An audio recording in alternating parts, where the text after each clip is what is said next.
They thought humanity was finished. A relic civilization, too reckless to survive, too primitive to matter. For centuries, the Galactic Coalition monitored Earth from afar, assigning it a low-level observation tag. After the Collapse Wars, they were certain we had buried ourselves in our own ruin. But deep within the asteroid belt, hidden beneath layers of silence and cosmic debris, something ancient had waited.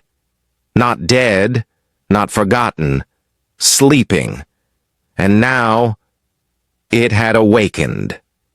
The first signal came in a frequency the Coalition hadn't heard in over 2 millennia. It wasn't a distress call. It was a declaration, the kind of signal that made warships change direction, that made empires hold their breath, and at the center of it all was one name, Project Umbra. In the shadow of asteroid X-99, known on Earth as Eidolon Rock, human engineers once built the impossible. A supercarrier unlike any ever designed. The USN Nightweaver. Constructed during the last age of Earth's interstellar expansion, it had vanished before the war, presumed lost with the fall of Mars. But it wasn't lost. It was hidden, shielded, by gravitational distortions, dark matter cloaking fields, and a silence protocol embedded so deeply that even our own AI archives had erased its existence. Director Sarah Chen was the first to hear the voice. It was Oro 317 UTC when her console flickered. Static first, then a pulse, deep and resonant, like a voice from the throat of the void. She didn't understand it immediately, but her blood did. She knew something ancient had called back. The Coalition's deep space patrols picked it up 6 minutes later. At first, they dismissed it. Background radiation, maybe a dying probe. Then it spoke again, this time in High Earth Latin, a language dead even to most Terrans. A single phrase. Protocol shadow veil disengaged. Status. Standby. Awaiting Primarch. Across the council chambers of the Galactic Core, panic flickered like plasma fire. Humanity had no Primarch. Not anymore. Their fleets were broken, their colonies dust. And yet, a voice from the dark had uttered the term only used for one of Earth's legendary commanders. And if the Nightweaver was truly awake, it meant one thing. Humanity had planned for its extinction, and it had built a weapon for what came after. When Director Chen arrived at Observation Deck Theta 6 of the Umbra shipyards, she saw it with her own eyes for the first time. The Nightweaver floated like a leviathan in silence, 6 kilometers, long, armored in phased carbon plate, covered in crystallized nebula frost. But it was the eyes that haunted her. The forward sensors, once dormant, were now glowing, dimly. Blue. Watching. She moved closer, past frozen scaffolding and decommissioned drone rigs. Her boots echoed on metal gantries untouched for 2,000 years. Behind her, the escort squad kept their distance. This wasn't just a warship. It was something more. A relic. A warning. A promise. Inside the bridge dome, ancient systems were rebooting. Dust evaporated off the consoles as power cycled through veins of forgotten circuitry. And in the center, the AI core, long considered lost, spoke her name. Sarah, you are late. She froze. Who authorized you? She whispered. No authorization required, it replied. Umbra Command recognizes Primarch code CH-001. You carry the bloodline. Her world tilted.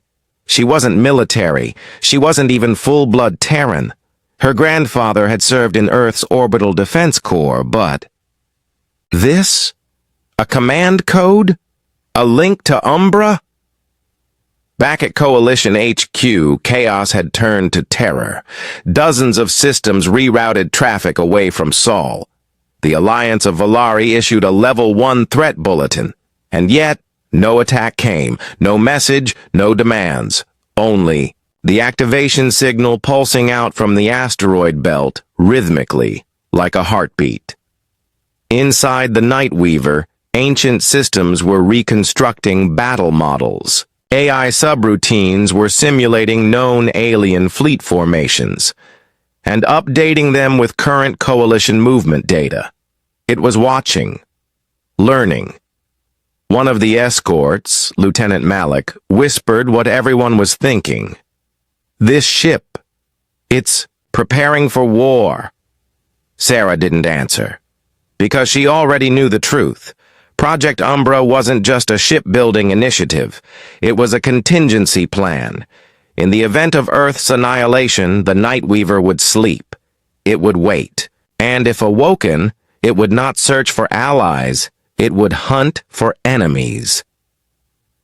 On the outer edge of the TCI system, a coalition scout ship attempted to breach Umbra space. Not with weapons, with curiosity. It barely made it within range before disappearing.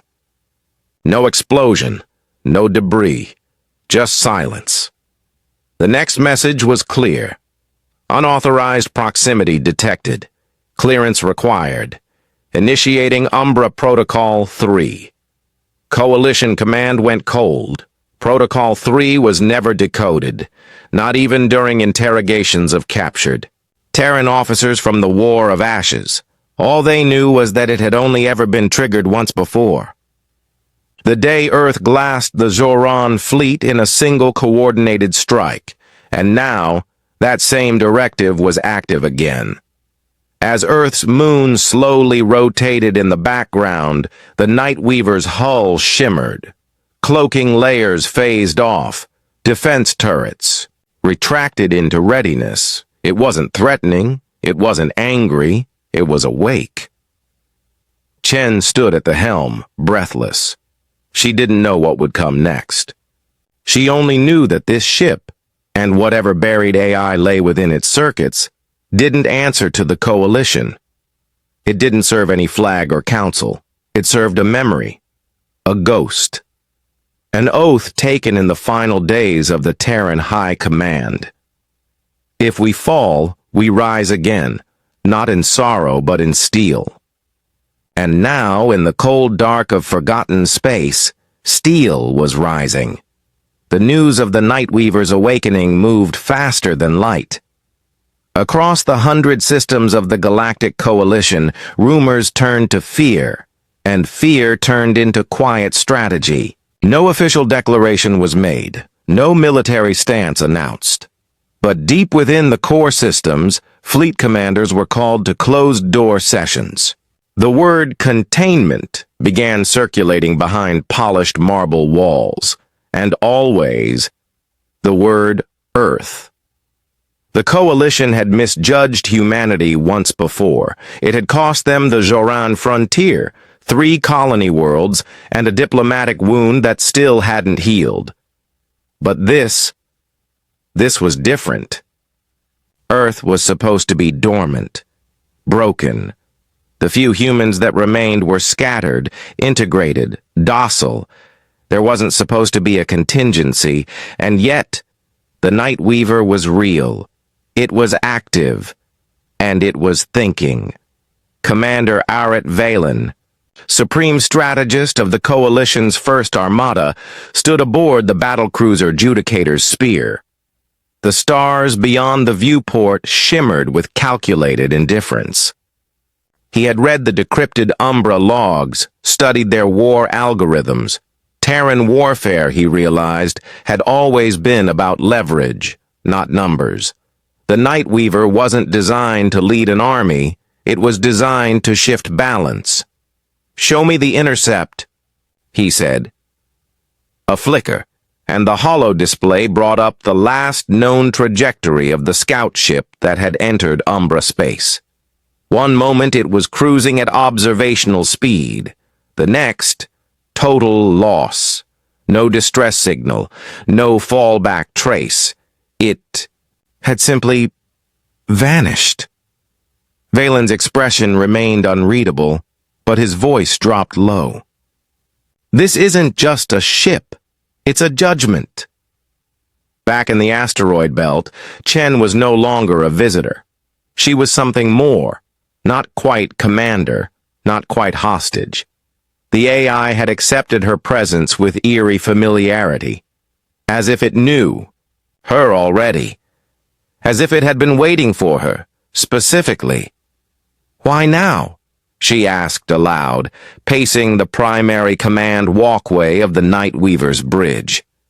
The ship replied in a voice calm as starlight. "Temporal algorithm reached trigger threshold.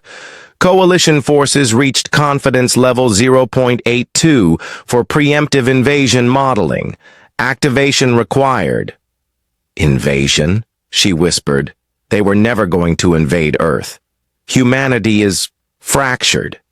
"Correct," the AI answered. "Statistical outcome of future survival without counterweight. 0.007%. Umbra function, restore deterrence." She stared into the black beyond the viewport. The ship wasn't confused about its role. It wasn't desperate or clinging to some ancient program. It knew exactly what it was, and it had reawakened not to fight, but to remind the galaxy of something it had forgotten. That Earth had teeth, even in death. Meanwhile, the Coalition's reaction accelerated. Within 72 hours of the Nightweaver's reactivation, they dispatched a fleet. Not their best, but not token either. 57 warships under Admiral Kalos Tarn. The mission was labeled First Contact Interception. Officially, they were ordered to assess, not engage. But everyone knew what those words meant.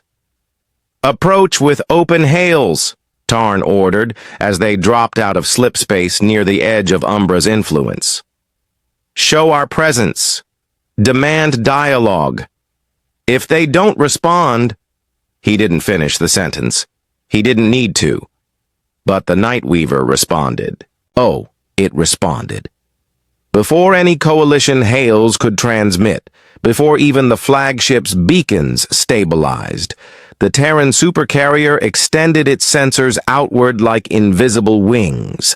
A single burst transmission reached the Coalition ships. It was old Earth standard.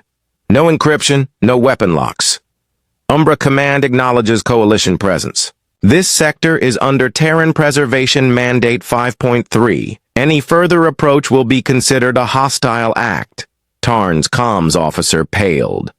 "Sir, Preservation Mandate 5.3 is extinction-level protocol," Tarn said coldly. "It means, if we advance, they will engage to total destruction." He stared at the colossal ship, floating silent but defiant. Its weapons were not powered, its shields not raised. And yet, there was something more terrifying than aggression in that stillness. It was confidence. "They know we won't risk it," he muttered. "Not yet." Back aboard the Nightweaver, Chen stood at the command pulpit, her heart pounding. The Coalition was posturing, testing limits, but she knew what the AI was truly doing. It wasn't preparing for battle. It was calculating the cost of mercy. "They think you'll blink," she said. "No," the AI replied. "They think I am a machine. Machines calculate only survival. They have forgotten. I remember pain. I remember loss. I remember the fires of Titan. I do not blink." Chen stepped closer to the command interface. "If they fire, I will end them." She closed her eyes. "I need time." A pause. Then, 1 solar cycle. No more. In the Coalition war room, Admiral Tarn's request for reinforcements was denied. The Council feared escalation. Instead, they issued a diplomatic message. We recognize Umbra's right to self-preservation, but request clarity on Earth's current status. But Earth gave no reply. Because Earth had no government left, no command structure. What remained was silence, and one ancient ship that spoke louder than any words, and so the galaxy held its breath. But in the shadows of the outer rim, not all were afraid. There were others who watched the Nightweaver's return with something closer to reverence. The remnants, descendants of Terran exiles, veterans of the collapse, sleepers from cryo vaults long abandoned, scattered, forgotten, but not erased. And now, the Nightweaver's signal was a call, not for war, for return. 1,000 encrypted pings lit up across abandoned stations, junk moons, and forgotten planetary rings. Old Terran codes, once meaningless, now glowing with purpose. In the orbit of dead Mars, an old war barge stirred. In the ruins of Callisto's ice cities, forgotten bunkers powered on. Even deep in Coalition territory, Terran-born officers felt something stir in their blood. It was not nationalism, not revenge. It was memory, and it was spreading. On the final night of the countdown, Sarah Chen stood alone on the Nightweaver's observation platform. The stars were silent. The Coalition fleet still hovered in orbit. They had not retreated. But they had not moved closer either. "Do you think they'll attack?" she asked. "I have calculated probabilities," the AI said. "But emotion is the wild card." She nodded slowly. "We've always been that way." "Yes," the AI agreed. "It is why we built monsters like me." She turned to leave, then stopped. "Why did you wait? For 2,000 years? You could have awoken. On your own. You could have attacked." There was a pause. "I waited for a voice," it said, and then a whisper of sound, a shift in the quiet. The Coalition fleet had moved, not closer, but away. One by one, the ships turned, not out of fear, but understanding. The signal had been received. Loud and clear, the galaxy had forgotten Earth. Now it remembered, and the Nightweaver waited, not to conquer, but to remind the stars that humanity never dies quietly. The galaxy thought the storm had passed. The Coalition fleet withdrew in silence, leaving behind no shot, no fire, no trace of conflict. Only a memory, the silhouette of the Nightweaver, burning cold in the void, unchallenged. But this was not the end. It was the beginning. Because while the Coalition had stepped back, the message was already out.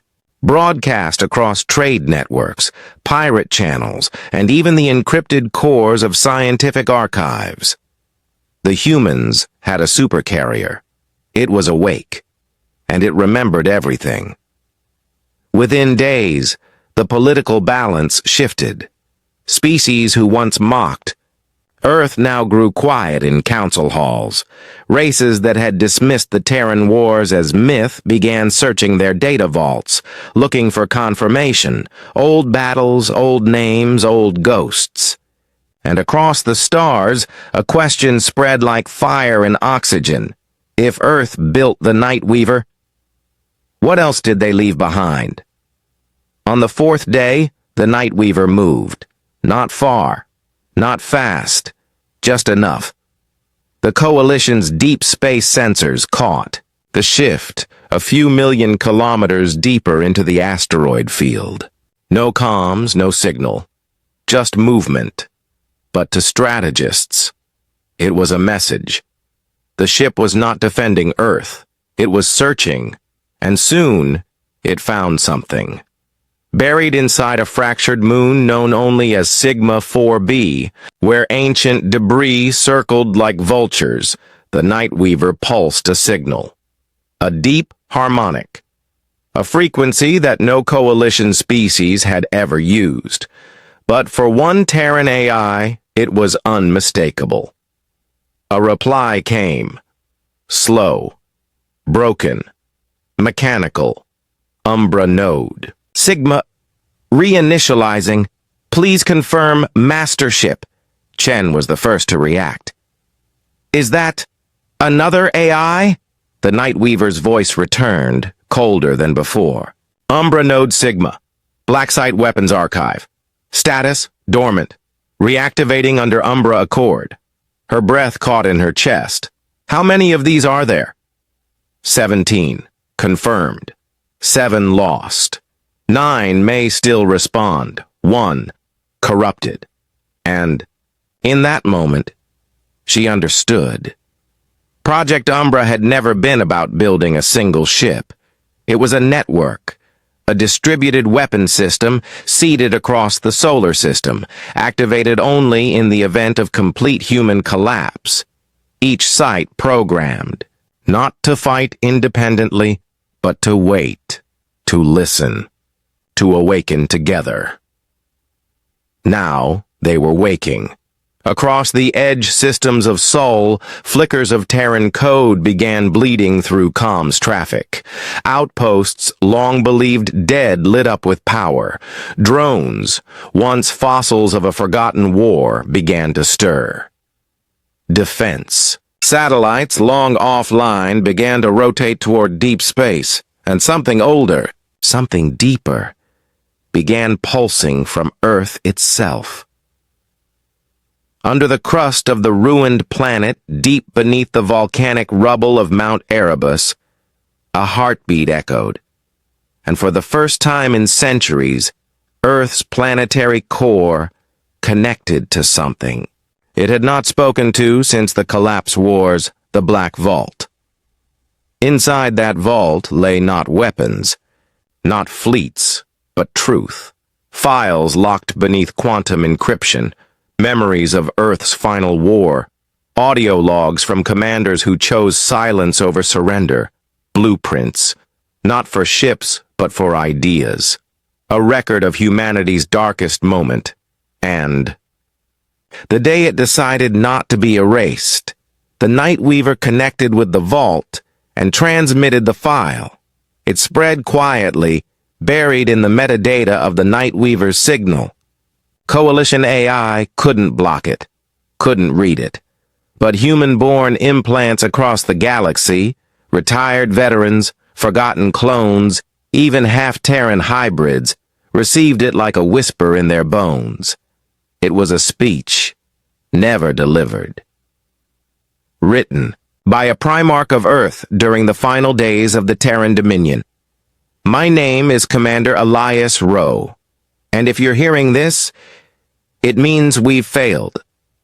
But if this ship still flies, if this vault still opens, then you must understand something. We were not the most advanced, not the strongest, not the wisest, but we were the most dangerous. Not because we hated war, but because we understood its cost. Because we learned too late that peace without memory is surrender. And surrender is death in slow motion. The voice faded, but its weight remained. Coalition High Command tried to bury it. Tried to pretend it was just a rogue signal, a fabrication. But it was too late. Across the outer colonies, humans began gathering. Small groups at first. Ex-miners, drifters, forgotten freelancers. But as the message spread, they formed something else. Not a rebellion, not a state, a remembering. Remnant fleets formed under no flag, no anthem, only silence. But they began painting symbols onto their hulls, the crescent of the Umbra program, a black curve across a silver field. Ships once salvaged for parts now flew again, not as attackers, but as witnesses. And then, the final moment came. 10 days after the Night Weaver's awakening, a Coalition diplomatic cruiser entered Umbra space. It carried no weapons, only one representative, a Lauren Voss half-human, a senator born of the original peace accords after the collapse. She had never known Earth, but she had grown up with its myths, the madness, the pride, the fire. She stood before the Night Weaver in a voice-only transmission, and asked only one question. "Do you still see us as enemies?" The reply came, slowly. "Not enemies, not allies." "Then what are we?" The silence stretched, and then, "You are the future, but you forgot your shadow." Voss whispered, "What do you want?" The answer was not a threat. "Remember." And then the line, cut. The Coalition never attacked, not out of fear, but because, somewhere deep inside their councils, they understood the truth. The Night Weaver was not a weapon of conquest. It was a gravestone, a monument to everything humanity had lost.